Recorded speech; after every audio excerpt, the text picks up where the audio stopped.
आप सभी का आपके अपनी YouTube channel super duper study में स्वागत है। और ये जो आज का वीडियो है क्लास 11th के स्टूडेंट्स के लिए बहुत ही ज्यादा इंपॉर्टेंट होने वाला है। आज की इस वीडियो में आप लोगों को विमीय सूत्र यानी कि डायमेंशनल फॉर्मूला को पढ़ाने वाला हूं। और यहां पर मैं आपको लगभग 40 भौतिक राशियों का यहां पर मैं आपको विमीय सूत्र बताऊंगा।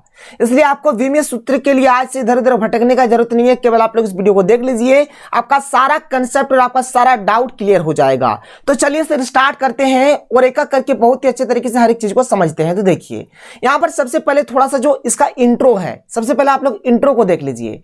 देखिए आपका जो लंबाई होता है जिसको हम लोग इंग्लिश में बोलते हैं लेंथ, और इसके लिए जो हम लोग विमीय सूत्र का जो यूज करेंगे क्या लिखेंगे, एल लिखेंगे। ठीक है। आपका जो होता है मास, मास यानी कि द्रव्यमान, द्रव्यमान के लिए हम लोग क्या लिखेंगे, बड़ा हाथ का एम लिखेंगे। देखिए जो हमारा विमीय सूत्र होता है ना, इसमें हम लोग हर एक चीज को बड़े हाथ के मतलब एबीसीडी से ही लिखते हैं, यानी कि कैपिटल लेटर में हर एक चीज को लिखा जाता है। टाइम, टाइम यानी क्या हो गया, समय, समय को हम लोग किससे लिखेंगे, बड़ा हाथ का टी से। अब देखिए जैसे कि बात होता है लेंथ का, तो यहाँ पर ये जो हमारा लंबाई है, चौड़ाई है, ऊंचाई है, ये सब के सब हमारा क्या है सर, लंबाई के कैटेगरी में आते हैं। इसलिए सबके लिए हम लोग क्या लिखते हैं, एल ही लिखते हैं। आपको कंफ्यूज नहीं होना है। तो चलिए एक एक करके देखते हैं। और करीबन करीबन यहाँ पर हम लोग 40 फिजिकल क्वांटिटीज का यहाँ पर हम लोग डायमेंशनल फॉर्मूला देखेंगे, यानी कि 40 भौतिक राशियों के यहाँ पर हम लोग विमीय सूत्र देखने वाले हैं। तो चलिए फिर स्टार्ट करते हैं और एक एक करके देखते हैं। तो देखिए हमारे पास जो सबसे पहला है क्या, क्षेत्रफल। क्षेत्रफल का इंग्लिश में हम लोग क्या बोलते हैं, एरिया बोलते हैं। और क्षेत्रफल मतलब होता है लंबाई गुना चौड़ाई। क्षेत्रफल माने क्या होता है, लंबाई गुना चौड़ाई। देखिए यहाँ पर ये लंबाई है तो लंबाई के लिए क्या लिखेंगे, एल लिखेंगे। अभी मैंने आपको बताया। यहाँ पर आपका चौड़ाई है तो चौड़ाई के लिए भी एल लिखेंगे। तो यहां पर हमने एल लिखा, और एल गुना एल क्या हो जाएगा, एल का स्क्वायर हो जाएगा। तो क्षेत्रफल का जो विमीय सूत्र हो गया क्या हो गया, एल स्क्वायर हो गया। उसी प्रकार से आयतन, आयतन यानी वॉल्यूम, जिसको इंग्लिश से क्या बोलेंगे, वॉल्यूम बोलेंगे। अब देखिए जैसे आपने पढ़ा होगा कि आयतन माने क्या होता है, लंबाई गुने चौड़ाई गुने ऊंचाई होता है, या फिर आप मोटाई भी बोल सकते हैं। तो हमने लिखा है कि लंबाई गुने चौड़ाई गुने ऊंचाई बोलिए या फिर मोटाई बोलिए। अब देखिए लंबाई के लिए भी एल लिखेंगे, चौड़ाई के लिए भी एल लिखेंगे, और मोटाई के लिए भी एल लिखेंगे। तो एल गुने एल यानी एल के मात्रा में कितना हो जाएगा, 3 हो जाएगा, यानी कि एल क्यू हो जाएगा। तो आयतन का जो विमीय सूत्र हो जाएगा क्या हो जाएगा, एल क्यू हो जाएगा। देखिए आपको अच्छे तरीके से हर एक चीज को समझना है, बहुत ही सिंपल तरीके से मैं आपको बता रहा हूं।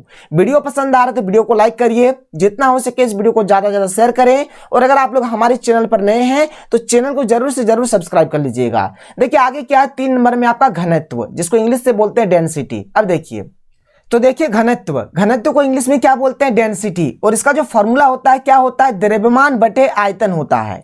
देखिए जो फॉर्मूला होता है ना, फॉर्मूला आपको याद रखना पड़ेगा, तभी जाकर आप लोग विमीय सूत्र या फिर एसआई मात्रक लिख सकते हैं। नहीं तो आप एसआई मात्रक और विमीय सूत्र नहीं लिख पाएंगे। और मैं आपको एक एसआई मात्रक का भी वीडियो बनाकर दूंगा, जिसमें आप हर एक एसआई मात्रक को बिना याद किए हर एक चीज को बता सकते हैं कि किसका क्या होगा। तो देखिए 3 नंबर में जो हमारे क्या है, घनत्व यानी कि डेंसिटी। तो घनत्व बराबर क्या हो गया, द्रव्यमान बटा आयतन। और अभी मैंने आपको बताया कि द्रव्यमान के लिए हम लोग क्या लिखते हैं, एम लिखते हैं। और आयतन के लिए अभी हमने निकाला, क्या निकाला, एल क्यू निकाला। तो क्या हो गया, देखिए ऊपर में एम हो गया, नीचे हमारा एल क्यू हो गया। अब देखिए एम का तो एम हो गया, नीचे हमारा एल के मात्रा में 3 है। अगर इसको ऊपर ले जाएंगे तो क्या हो जाएगा, एल के मात्रा में -3 हो जाएगा, मतलब यहां पर एक तो माइनस चिन्ह आ जाता है। तो ये हो गया हमारा घनत्व का मतलब यहां पर विमीय सूत्र। कोई दिक्कत नहीं है। आगे देखिए आगे आपका क्या है, तो आगे है हमारा वेग यानी कि वेलोसिटी, फिर है हमारा चाल यानी कि स्पीड। अब देखिए यहां पर जो हमारा वेग होता है ना, वेग, तो वेग का जो फॉर्मूला होता है ये हमारा होता है विस्थापन बटे समय। क्या होता है, वेग बराबर होता है विस्थापन बटा समय, इस बात को आप याद रखिएगा। और एक होता है हमारा चाल, तो चाल बराबर होता है दूरी बटा समय। बात समझ लीजिए, चाल बराबर क्या होता है, दूरी बटा समय होता है। ये सब चीज आपको याद रखना पड़ेगा। अब देखिए विस्थापन, विस्थापन मतलब क्या होता है, ये भी एक प्रकार का डिस्टेंस ही होता है। तो डिस्टेंस यानी कि दूरी, ठीक है। और एक्चुअल में बोला जाए तो यहां पर क्या होगा कि लेंथ होगा, लेंथ यानी कि लंबाई। और लंबाई के लिए क्या लिखते हैं, एल लिखते हैं। तो इसके लिए हम लोग क्या लिखेंगे, एल लिखेंगे। समय है, समय यानी कि टी, तो इसके लिए हम लोग टाइम के लिए टी लिख देंगे इस प्रकार से। उसी प्रकार से दूरी, दूरी क्या है, डिस्टेंस है, यानी इसका जो हम लोग मेजर करेंगे लेंथ जो इसका होगा, तो इसके लिए हम लोग क्या लिखेंगे, एल लिखेंगे। यहां पर क्या है, समय यानी कि टाइम, इसके लिए हम लोग क्या लिखेंगे, टी। तो दोनों के लिए क्या होता है, ऊपर में एल होगा, नीचे में टी होगा, ऊपर में एल होगा, नीचे में टी होगा। देखिए एल का एल हो गया, नीचे में हमारा टी है, टी के मात्रा में कुछ नहीं, मैंने 1 है। अगर ये ऊपर जाएगा तो क्या हो जाएगा, देखिए टी के पावर में क्या हो जाएगा, -1 हो जाएगा। मतलब जैसे कि यहाँ पर नीचे आपका 1 है तो ऊपर जाने से क्या हो जाता है, -1 हो जाता है। तो बस आपको इसी प्रकार से करना है सर, बात समझ में आ रहा है, कोई प्रॉब्लम नहीं होना चाहिए। तो यहाँ पर आपका ये जो हो गया वेग का बोलिए या फिर चाल का बोलिए, यानी कि वेलोसिटी बोलिए या फिर स्पीड बोलिए, दोनों का क्या होता है, एल और टी के मात्रा में -1 होता है। देखिए त्वरण जिसको बोलते हैं एक्सेलरेशन। अब देखिए त्वरण माने क्या होता है, वेग में परिवर्तन बटे समय, ठीक है। अब वेग में परिवर्तन है मतलब यहां पर वेग का ही बात हो रहा है, और वेग का क्या होता है देख लीजिए, वेग का होता है एल और टी के मात्रा में -1। तो वही हमने लिखा कि एल और टी के मात्रा में -1, और समय का क्या होता है, टी होता है। अब देखिए इस बात को थोड़ा सा समझिए कि यहां पर किस प्रकार से लिखा गया है। देखिए जैसे यहां पर हमारे क्या है, जैसे यहां पर लिखा गया है एल टी के मात्रा में -1 और नीचे हमारे क्या है, टी है, ठीक है, इस प्रकार से ब्रैकेट दिया हुआ है। अब आगे देखिए, अब देखिए इसको हम लोग लिखेंगे कैसे, यहां पर एल है रहने देते हैं, टी के मात्रा में -1 है रहने देते हैं। देखिए नीचे क्या है, टी के मात्रा में 1 है, अगर ये ऊपर जाएगा तो क्या हो जाएगा, टी के मात्रा में -1 हो जाएगा। तो एल का एल और टी का टी, ये -1 और ये -1 क्या हो जाएगा, -2 हो जाएगा। तो वही चीज यहां पर लिखा गया कि एल और टी के मात्रा में -2, देख लीजिए एल और टी के मात्रा में -2, दिक्कत नहीं है। देखिए आगे आपका क्या है, बल यानी कि फोर्स। देखिए आप एक चीज अगर पढ़े होंगे, न्यूटन का जो गति का दूसरा नियम होता है, तो एफ बराबर क्या होता है, एम ए होता है, यानी कि फोर्स बराबर क्या होता है, मास इंटू एक्सेलरेशन, यानी कि द्रव्यमान इंटू त्वरण। तो ये चीज लिखा गया है कि द्रव्यमान गुणे त्वरण, और तो द्रव्यमान का क्या होगा, एम होगा, और त्वरण का भी हमने निकाला एल और टी के मात्रा में -2, तो एल और टी के मात्रा में -2, तो ये एम एल और टी के मात्रा में -2, तो एम एल और टी के मात्रा में -2, वही चीज यहां पर लिखा गया है। कार्य यानी कि वर्क, तो वर्क का क्या हो जाएगा, देखिए कार्य का होता है बल गुने विस्थापन, कार्य का क्या होता है, बल गुने विस्थापन। तो विस्थापन क्या है, एक प्रकार का डिस्टेंस है, ठीक है। तो यहाँ पर विस्थापन के लिए अभी भी ना होता है कि क्या लिखना है, एल लिखना है। तो देखिए यहाँ पर विस्थापन के लिए हमने एल लिख दिया, और बल का भी हमने निकाला एम एल टी के मात्रा में -2, तो एम एल टी के मात्रा में -2, और ये हमारा एल, तो क्या हो गया, देखिए यहाँ पर भी एल है, यहाँ पर भी एल है, तो एल एल एल का स्क्वायर, तो एम एल स्क्वायर और टी के मात्रा में -2, ये हो गया इसका बीमीय सूत्र।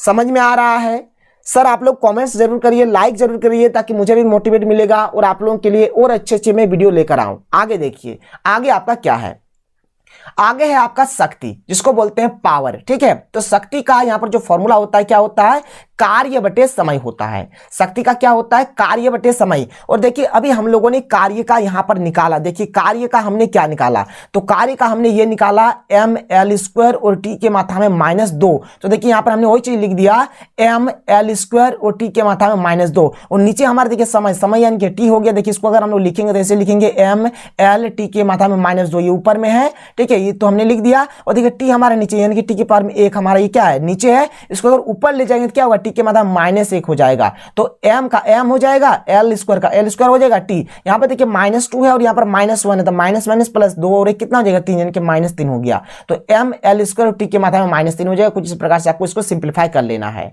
आगे देखिए संवेग, ठीक है, देखिए इसको आप ट्रिक से याद रख सकते हैं। देखिए संवेग, संवेग को अगर आप तोड़ेंगे तो दो चीज आपको मिलेगा, एक मिलेगा आपको यहाँ पर सन, ठीक है, एक आपको मिला सन और एक मिलेगा वेग। अब देखिए सन माने होता है आपका संहति, सन माने क्या होता है, संहति, और वेग का तो वेग ही होगा, और संहति को ही बोलते हैं द्रव्यमान। संहति माने क्या होता है, द्रव्यमान होता है, तो द्रव्यमान और ये हो गया वेग, तो इसको बोलेंगे संवेग माने क्या होता है, संहति गुना वेग बोलिए या फिर द्रव्यमान गुना वेग बोलिए, दोनों का मतलब एक ही होता है। और देखिए यहाँ पर द्रव्यमान, द्रव्यमान का क्या होगा, m होगा, और वेग का अभी मैंने आपको बताया क्या होता है, एल टी के मात्रा में -1 होता है। तो ये क्या हो गया, एम एल और टी के मात्रा में -1, तो एम एल टी के मात्रा में -1, तो संवेग का कुछ इस प्रकार से हो जाएगा बीमीय सूत्र।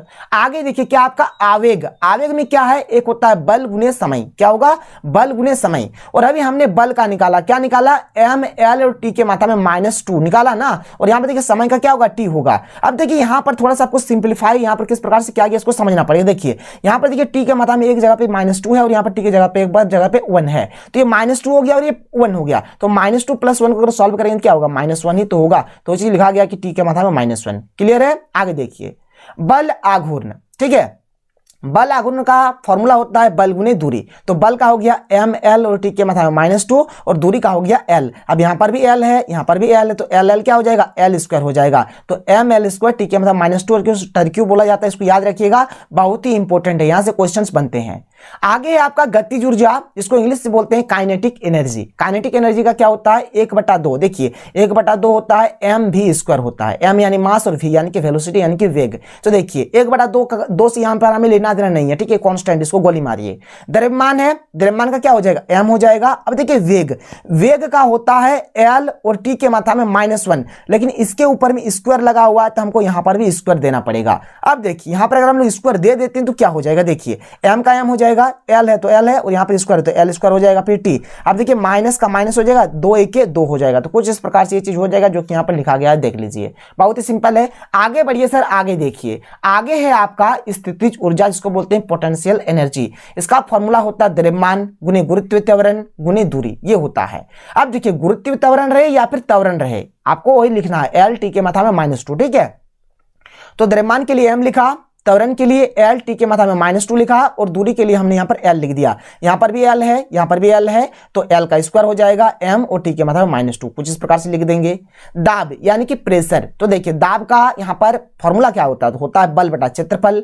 बल का भी हमने निकाला m l और t के मात्रा में -2, और यहां पर क्षेत्रफल यानी कि l², क्षेत्रफल का l² अभी मैंने आपको बताया। अब देखिए यहां पर m का तो m रह गया, कोई दिक्कत नहीं है। यहां पर t के मात्रा में -2 है, t के मात्रा में -2 हो गया, कोई दिक्कत नहीं। अब देखिए यहां पर l ऊपर में कितना, 1 है, तो देखिए l ऊपर में 1 है, और यहां पर l नीचे में कितना, l का स्क्वायर है, तो ऊपर जाएगा क्या हो जाएगा, l के मात्रा में -2 हो जाएगा। तो ये 1 और ये -2, तो 1 और ये -2 को अगर हम लोग ऐड करेंगे तो क्या हो जाएगा, देखिए 1 -2 यानी कि यहाँ पर -1 हो जाएगा। इसलिए यहाँ पर L के मात्रा में क्या लिखा गया है, -1 लिखा गया है, कोई दिक्कत नहीं है। आगे देखिए प्रतिबल, जिसको बोलते हैं स्ट्रेस, तो इसका जो फॉर्मूला होता है क्या होता है, इसका भी होता है बल बटा क्षेत्रफल। इसका भी क्या हो जाएगा, बल बटा क्षेत्रफल हो जाएगा। बस उसी प्रकार से आप लिखिए, जैसे ऊपर वाला का हुआ उसी प्रकार से नीचे वाला का भी हो जाएगा, वही होगा इसका, ठीक है।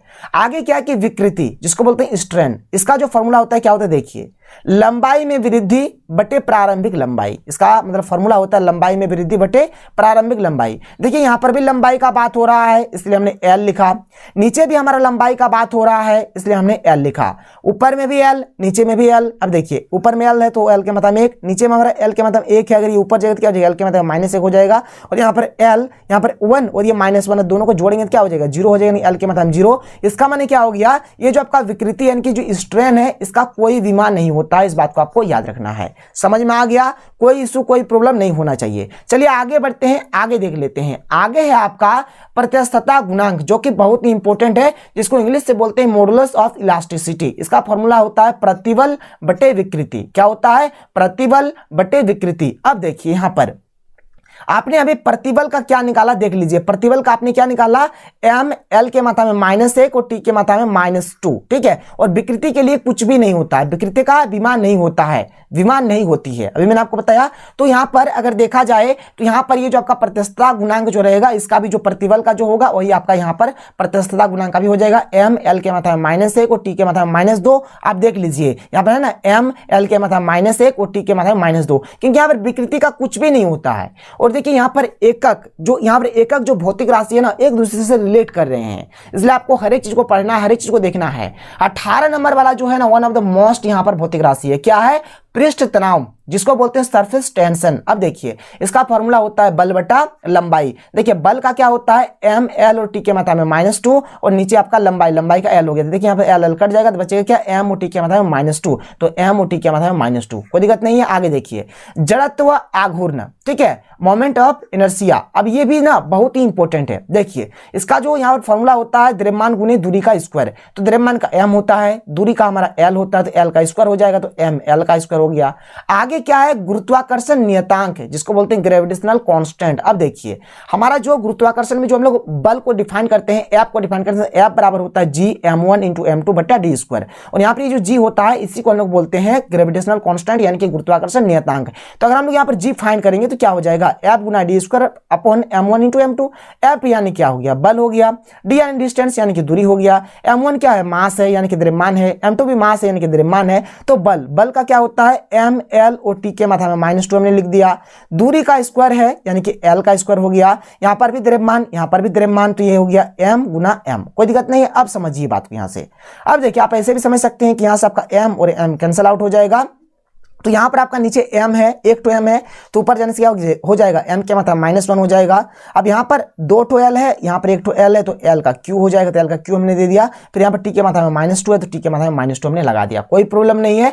तो बस इसी प्रकार से आपको करना है। आगे देखिए, आगे आपका क्या है 21 नंबर में क्या है कि गुरुत्वीय क्षेत्र की तीव्रता, यानी कि यहाँ पर ये क्या है, ग्रेविटेशनल फील्ड इंटेंसिटी। इसका जो फॉर्मूला होता है क्या होता है, गुरुत्वीय बल बटे द्रव्यमान। देखिए बल का जब भी बात होगा ना, चाहे कोई सा भी बल रहे, आपको यही लिखना है ml और t के मात्रा में -2, द्रव्यमान का m होगा, तो यहाँ से m और m कैंसिल आउट हो जाएगा, तो बचेगा क्या l और t के मात्रा में -2, तो l और t के मात्रा में -2, कोई प्रॉब्लम नहीं होना चाहिए। आगे देखिए, आगे आपका क्या है, आगे है आपका गुरुत्वीय विभव, जिसको बोलेंगे ग्रेविटेशनल पोटेंशियल। इसका फॉर्मूला होता है, देखिए विभव जब भी रहेगा तो इसका फॉर्मूला होता है कार्य बटा द्रव्यमान। तो कार्य का भी मैंने आपको बताया क्या होगा, ml² t के मात्रा में -2 और द्रव्यमान का m होगा, यहाँ से m और m कैंसिल आउट हो जाएगा, तो बचेगा क्या l² t के मात्रा में -2, तो l² t के मात्रा में -2, कोई दिक्कत नहीं है। और ये वाला sir one of the most है, इंपॉर्टेंट है, क्या देख लीजिए, श्यानता गुणांक, जिसको बोलेंगे कोफिशिएंट ऑफ विस्कोसिटी। ठीक है, अब इसका देखिए यहाँ पर कुछ इस प्रकार से लिखते हैं एफ, यहाँ पर इसको इस प्रकार से लिखिएगा। ठीक है,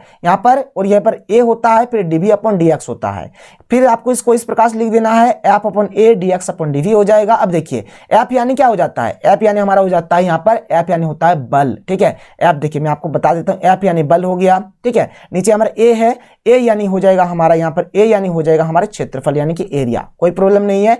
अब जैसे यहाँ पर dx है ना, मतलब यहाँ पर x है, x यानी हमारी क्या एक दूरी है, क्या है एक दूरी है, और यहाँ पर v यानी क्या होता है वेलोसिटी, यानी ये हमारे क्या है वेग है। तो बस आप बल का लिखिए, तो बल का हो गया m l और t के मतलब -2, दूरी के लिए हम लोग लिखते हैं l, क्षेत्रफल के लिखते हैं l², और वेग, ठीक है, वेग के लिए क्या लिखते हैं l और t के मतलब -1। फिर आप इसको सिंपलीफाई करिए, देखिए यहाँ से l और यहाँ पर l² है, तो यहाँ पर l और ये l मिलकर l² खत्म हो जाएगा।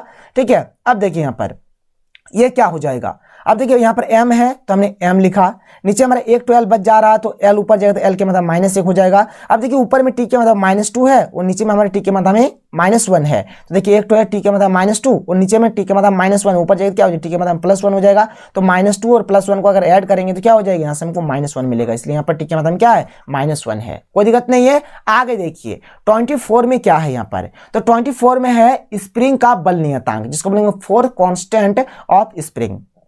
देखिए इसका जो फॉर्मूला होता है क्या होता है, F बराबर K इंटू एक्स होता है, तो K बराबर हो जाएगा F अपन एक्स, तो F यानी हो गया बल और x माने हो गया लंबाई में वृद्धि। ठीक है, यानी यहाँ पर एक्चुअल में बोला जाए तो लंबाई है, तो बल का क्या होता है m l और t के मतलब -2, और लंबाई का क्या होता है l होता है, यहाँ से l कैंसिल आउट हो जाएगा, बचेगा m और t के मतलब -2, तो m और t के मतलब -2 है। ठीक है, आगे देखिए आवृत्ति, जो कि बहुत ही इंपॉर्टेंट है सर, और आवृत्ति माने होता है फ्रीक्वेंसी, आवृत्ति माने क्या होता है, फ्रीक्वेंसी होता है। इसका फॉर्मूला होता है 1/आवर्तकाल। ठीक है, तो 1 का 1 और आवर्तकाल यानी कि टाइम है, तो यहाँ पर होगा t, तो 1/t यानी कि t के मात्रा में क्या हो जाएगा -1 हो जाएगा, तो इसका ये हो गया। आगे देखिए आगे आपका क्या है, आगे आपका 26 में है कोण यानी कि एंगल रेडियन में। ठीक है, तो देखिए थीटा बराबर जो क्या होता है चाप बटे त्रिज्या, यानी कि आर्क अपन रेडियस होता है। तो चाप ये क्या होता है, एक प्रकार का मतलब यहाँ पर एक डिस्टेंस यानी कि लंबाई है, तो इसके लिए हम लोग l लिखेंगे। त्रिज्या भी एक प्रकार का डिस्टेंस होता है, यानी कि l लिखेंगे इसके लिए भी, तो l अपॉन l करेंगे तो l के मतलब 0 हो जाएगा, यानी कि कोण का यहाँ पर कोई विमा नहीं होता है। फिर आगे है आपका कोणीय वेग, जिसको हम लोग बोलेंगे एंगुलर वेलोसिटी, जो कि बहुत ही इंपॉर्टेंट है, और कोणीय त्वरण यानी कि एंगुलर एक्सेलरेशन भी बहुत ही ज्यादा इंपॉर्टेंट है। तो कोणीय वेग का फॉर्मूला हो जाएगा कोण अपॉन समय। ठीक है, यानी कि यहाँ पर एंगल रहेगा, नीचे में हमारा टाइम रहेगा, तो कोण के लिए अभी मैंने आपको बताया क्या होगा, l के मतलब 0, तो l के मतलब 0 लिखिए, समय का क्या t, अब देखिए नीचे हमारा टाइम t है, ऊपर जाएगा क्या हो जाएगा t के मतलब -1 हो जाएगा, कोई प्रॉब्लम नहीं है। फिर क्या है कोणीय त्वरण, जिसको बोलेंगे एंगुलर एक्सेलरेशन। ठीक है, तो कोणीय त्वरण का देखिए, तो कोणीय त्वरण का इसका फॉर्मूला होता है कोणीय वेग अपॉन टाइम। ठीक है, कोणीय वेग बटे समय, तो कोणीय वेग का होता है t के मतलब -1, तो t के मतलब -1, और समय का क्या होता है t होता है, तो देखिए t के मतलब -1 पहले से है और नीचे t है, तो ऊपर जाएगा क्या t के मतलब -1, तो -1 और -1 क्या हो जाएगा -2 हो जाएगा, t के मतलब क्या हो गया -2 हो गया। आगे देखिए सर आगे आपका क्या है, आगे जो 29 नंबर में है सर, ये बहुत ही ज्यादा इंपॉर्टेंट है, क्या है कोणीय संवेग यानी कि एंगुलर मोमेंटम। इसका फॉर्मूला होता है जड़त्वाघूर्ण गुणे कोणीय वेग, तो जड़त्वाघूर्ण का होता है ml² और कोणीय वेग का होता है t के मतलब में -1। इसको सॉल्व करेंगे तो ml² और t के मतलब में -1 हो जाएगा। विशिष्ट ऊष्मा, इसको बोलेंगे स्पेसिफिक हीट। और ये बहुत ही इंपॉर्टेंट है, क्या है इसका फॉर्मूला, तो Q बराबर होता है ms यहाँ पर डेल्टा टी, ठीक है। तो S निकालेंगे तो क्या हो जाएगा Q upon m into delta T. अब Q यानी कि ऊर्जा यानी कि उष्मा, ठीक है, और m यानी कि द्रव्यमान हो गया, और डेल्टा टी यानी कि ताप में जो वृद्धि हुआ यानी कि ताप यानी कि टेम्परेचर है, ठीक है। तो ऊर्जा का होगा, देखिए जो यहाँ पर कार्य, ऊर्जा और उष्मा तीनों का एक ही होता है, याद रखिएगा, कार्य का, ऊर्जा का और उष्मा तीनों का एक ही होता है। तो यहाँ पर जो कार्य का होगा वही यहाँ पर ऊर्जा या फिर उष्मा का हो जाएगा। तो यहाँ पर हो गया m l स्क्वायर टी के मात्रा में -2, द्रव्यमान का हो जाएगा m, और ये जो ताप है टेम्परेचर इसके लिए लिखते हैं थीटा। याद रखिएगा, देखिए ताप, जब भी आपका टेम्परेचर ताप रहेगा इसके लिए हम लोग क्या लिखते हैं सर, थीटा लिखते हैं। इसको भी आप लोग नोट डाउन कर लीजिएगा। तो यहाँ से हमारा m और m कैंसिल आउट हो जाएगा, तो बच्चा l स्क्वायर, तो l स्क्वायर लिख दिया, टी के मतलब -2 तो टी के मतलब -2 हो गया, थीटा नीचे है ऊपर जाएगा, थीटा का मतलब क्या हो जाएगा -1 हो जाएगा। तो l स्क्वायर टी के मतलब -2, थीटा का मतलब क्या हो जाएगा -1 हो जाएगा। उष्माधारिता जिसको बोलेंगे थर्मल कैपेसिटी, ठीक है, इसका क्या होता है देखिए, इसका फॉर्मूला होता है द्रव्यमान गुने विशिष्ट उष्मा। तो द्रव्यमान का m हो जाएगा और विशिष्ट उष्मा का होगा l स्क्वायर टी के मतलब -2, थीटा का मतलब -1। इसको सॉल्व करेंगे तो हो जाएगा m l स्क्वायर टी के मतलब -2, थीटा का मतलब -1। कोई प्रॉब्लम नहीं है। गुप्त उष्मा सर ये बहुत ही इंपॉर्टेंट है, गुप्त उष्मा जो है बहुत ही इंपॉर्टेंट है। इसका फॉर्मूला होता है Q बराबर ml, तो L बराबर हो जाएगा Q बटा m। तो Q यानी कि ऊर्जा या फिर उष्मा बोलिए, तो इसका होता है m l स्क्वायर टी के मतलब -2, और यहाँ पर द्रव्यमान का होता है m, तो m कट जाएगा तो बचेगा l स्क्वायर टी के मात्रा -2, तो l स्क्वायर टी के मात्रा में -2। कोई प्रॉब्लम नहीं है। आगे देखिए, आगे है आपका यहाँ पर 33 नंबर में रेखीय प्रसार गुणांक, ठीक है, क्या है, कोएफिशिएंट ऑफ लीनियर एक्सपेंशन। इसका फॉर्मूला होता है लंबाई में वृद्धि बटे प्रारंभिक लंबाई गुणे ताप वृद्धि। अब देखिए लंबाई है ना सर, तो लंबाई के लिए L होगा, ये भी आपका लंबाई है इसके लिए भी L होगा, ताप वृद्धि इसके लिए होगा ताप यानी कि थीटा हो जाएगा। तो यहाँ से L और L कट जाएगा, नीचे हमारा थीटा है तो ऊपर जाएगा थीटा के मतलब क्या हो जाएगा -1 हो जाएगा।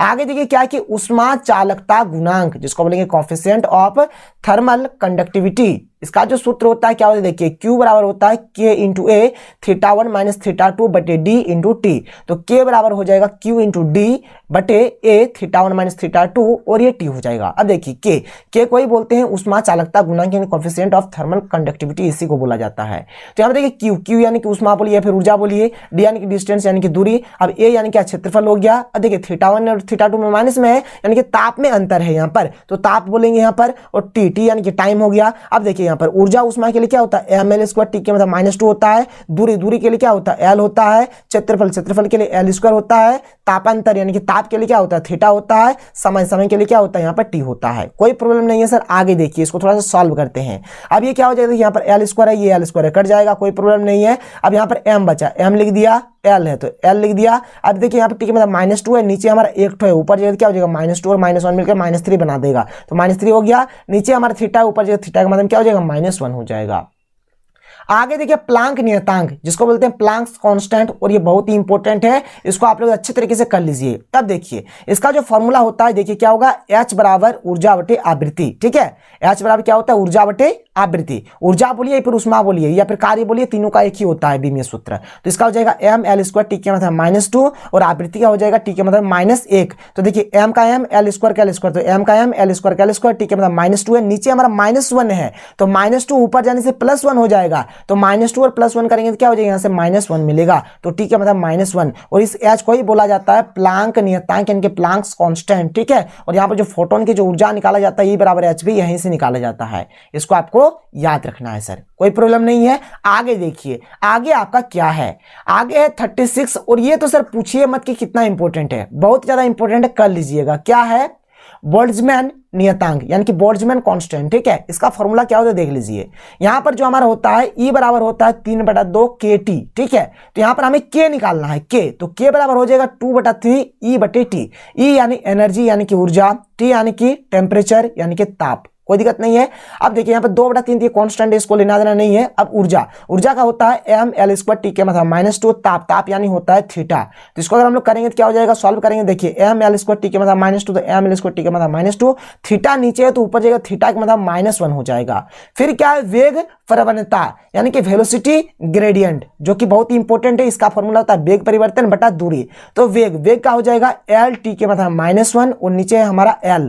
तो यहाँ पर हमारा क्या हो जाएगा, देखिए L और L कैंसिल आउट हो जाएगा, बचेगा टी के मतलब -1, तो टी के मतलब -1। बस ये हो गया हमारा यहाँ पर वेग प्रवणता का यहाँ पर हमारा बेमेल सूत्र। तो देखिए यहाँ पर हमारे पास आज का जो वीडियो है, यहाँ पर हमारे पास कुल मिलाकर 37 ही यहाँ पर भौतिक राशियां हैं, और एक एक करके मैंने आपको हर एक चीज का एक्सप्लेन करके बताया कि किसका क्या बेमेल सूत्र होता है। आगे आप लोग हमारे चैनल के साथ बने रहें सर, आपको हर एक चीज इसी चैनल पर प्रोवाइड कराया जाएगा। अगर आपको वीडियो पसंद आया तो वीडियो को लाइक करिए। तो मिलते हैं अगले वीडियो में। थैंक यू, जय हिंद।